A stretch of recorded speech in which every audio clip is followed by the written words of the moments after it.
तीन दामाद की सास पार्ट 1। कावेरी जी के पति का देहांत हुए काफ़ी वक्त हो गया था।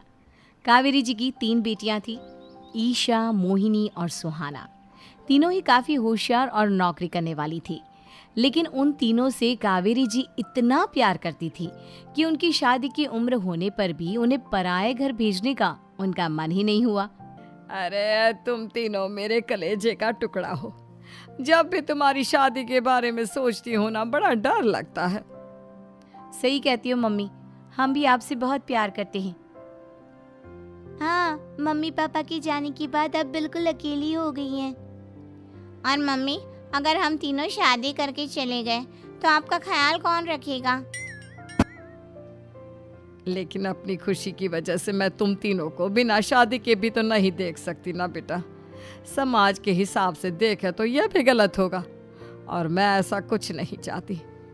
लेकिन तुम तीनों से दूर होने के बारे में सोचती हूँ तो अजीब सा लगता है। लेकिन मम्मी, हम आपको इस तरह अकेला छोड़कर नहीं जा सकते। एक काम करते हैं मम्मी, शादी के बाद ना आप मेरे साथ मेरे ससुराल में चलना और मेरे साथ ही रहना। अच्छा, और तेरी सास मुझे रहने देगी तेरे ससुराल में? अरे बेटा, वहाँ ऐसा नहीं होता। बेटी की माँ कभी अपनी बेटी के ससुराल जाकर नहीं रह सकती। एक काम करते हैं माँ, आप ईशा और सुहानी की शादी कर दीजिए और मैं हमेशा आपका बेटा बनकर आपके साथ ही रहूंगी। मुझे नहीं करनी शादी। अरे मेरी बेटियाँ मुझसे कितना प्यार करती है, मेरी वजह से अपनी पूरी जिंदगी दांव पर लगाने को तैयार है। लेकिन मैंने ना इससे भी एक अच्छा उपाय सोचा है। क्या मम्मी? अगर आपके पास कोई सोल्यूशन है तो फिर क्यों परेशान हो आप? बताइए, क्या करना चाहती हैं आप? मैंने सोचा है कि अखबार में इश्तिहार देकर तुम तीनों के लिए 3 घर जमाई दामाद ढूंढ लूंगी। वैसे भी नौकरी तो तुम तीनों अच्छे से कर लेती हो, कमा भी अच्छा खासा लेती हो। कोई भी लड़का तैयार हो जाएगा तुमसे शादी करने के लिए। अरे मम्मी, ये हुई ना बात। इससे हमें आपसे दूर भी नहीं जाना पड़ेगा और आपको अकेला भी नहीं रहना पड़ेगा। हाँ मम्मी, ये बहुत अच्छा तरीका है। मैं तो कहती हूँ आज ही अखबार में ऐड निकलवा देते हैं। बिल्कुल, आज ऑफिस जाते वक्त मैं ये काम कर दूंगी। और कुछ ही दिनों के बाद कावेरी जी को 3 घर जमाई दामाद विवेक, सुमित और अविनाश मिल जाते हैं और वो उन तीनों लड़कों से अपनी तीनों बेटियों की शादी करवा देती है। शादी के कुछ दिन के बाद, अरे अब शादी हो गई, छुट्टियां खत्म, तुम तीनों जाकर नौकरी करो, कुछ काम करो। अरे मम्मी जी, कमाल करती हैं आप। अब घर जमाए इसलिए थोड़ी ना बनाए कि हम बाहर जाकर नौकरी करें। मम्मी जी, मेरा तो घर जमाई बनने का मकसद ही यही था कि एक कमाने वाली बीवी मिल जाए। बाहर जाकर काम करने से तो मेरा दिल घबराता है। घर का कोई काम है तो बता दीजिए मुझे। अगर ऐसी बात है तो शाम का खाना बनाओ। मेरी बेटियां नौकरी से थकी हारी आती है, अब नौकरी नहीं कर सकते तो कोई बात नहीं, घर का काम करो तुम लोग। मैं तो घर का काम करने में बहुत खुश हूँ, बस ये बाहर धूप में निकलना, रास्ते में जाना, नौकरी करना, ये सब मुझसे नहीं होता। बिल्कुल ठीक कह रहा है सुमित। अरे गर्मी में, बारिश में, सर्दी में घर से निकल कर जाना और उधर बॉस की चिक चिक सुनना, इससे बढ़िया तो यह है कि मैं घर में झाड़ू पोछा कर लूँ। ठीक है, फिर तुम झाड़ू पोछा करना। अविनाश शाम का खाना बनाएगा और विवेक तुम सुबह का नाश्ता और खाना बनाओगे। मेरे तीनों दामाद घर संभालेंगे और बेटियां नौकरी करेंगी। अगले दिन सुबह के वक्त, मम्मी मुझे ऑफिस के लिए देर हो रही है, नाश्ता चाहिए। अरे उस विवेक से कहा तो था कि सुबह का नाश्ता उसे उठकर बनाना है। अभी जाकर देखती हूँ क्या कर रहा है विवेक। अभी तक सोया हुआ है क्या? सुबह के 10 बज गए हैं। सोने दीजिए ना मम्मी जी, क्या हमेशा हिटलर की तरह हाथ में डंडा लेकर खड़ी रहती हैं। मैंने कहा सीधे उठकर खड़े हो जाओ और जाकर नाश्ता बनाओ। लेकिन मम्मी जी, बिस्तर में से निकलते ही कोई नाश्ता कैसे बनाएगा? 2 मिनट, वॉशरूम जाकर आता हूँ। बिल्कुल नहीं, सीधे रसोई में पहुंचो, मेरी बेटी को ऑफिस जाने में देर हो रही है। कुछ देर के बाद, हे भगवान, दोपहर के 12 बजे हैं लेकिन घर इतना गंदा पड़ा है। सुमित से कहा था मैंने समय पर झाड़ू पोछा कर देना। सुमित, कहाँ हो तुम? क्या हुआ मम्मी जी? सुबह की चाय तो पीने दीजिए। आप भी हद करती हैं, चिल्लाती ही रहती है। ये सुबह की चाय है या दोपहर की चाय?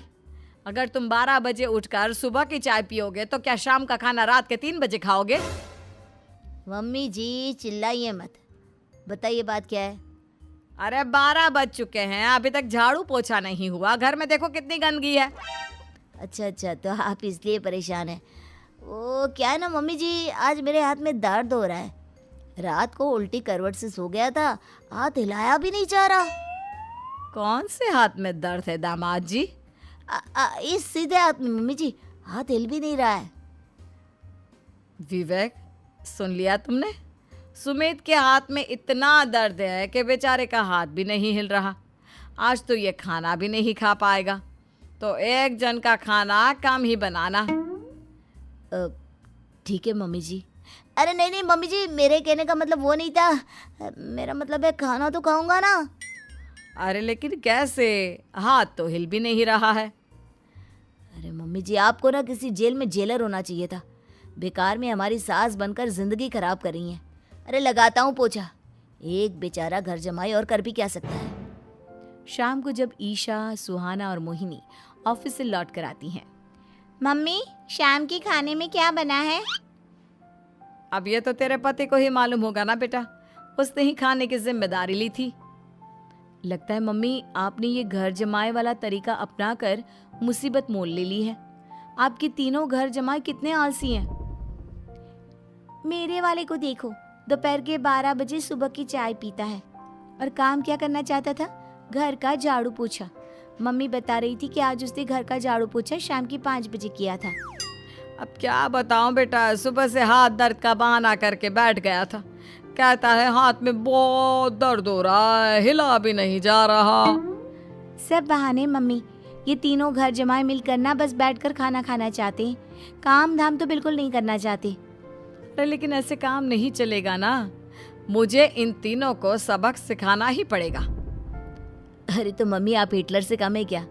आपने जब हम तीनों को सबक सिखा कर इतना लायक बना दिया, तो इन तीनों नालायक दामाद को भी आप कुछ न कुछ तो बना ही देंगी। हाँ मम्मी, बस अपने अंदर के हिटलर को बाहर लाइए और अपनी तीनों दामादों को अच्छी तरह से सबक सिखाइए।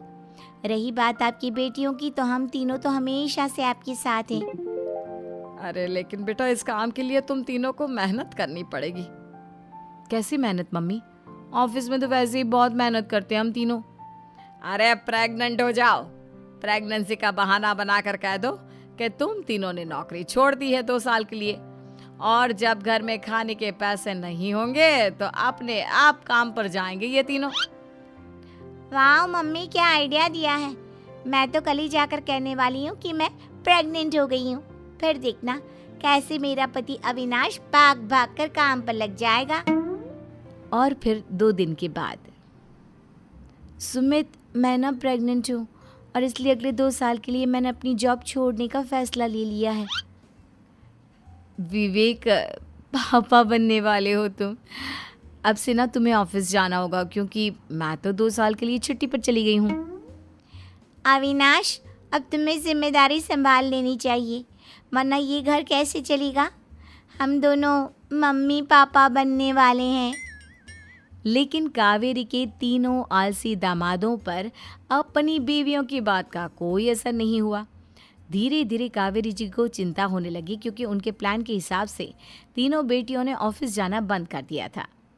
आखिर क्या तरीका अपनाएंगी कावेरी अपने आलसी दामादों को काम करना सिखाने के लिए? जानने के लिए सुनिए इस कहानी का पार्ट 2।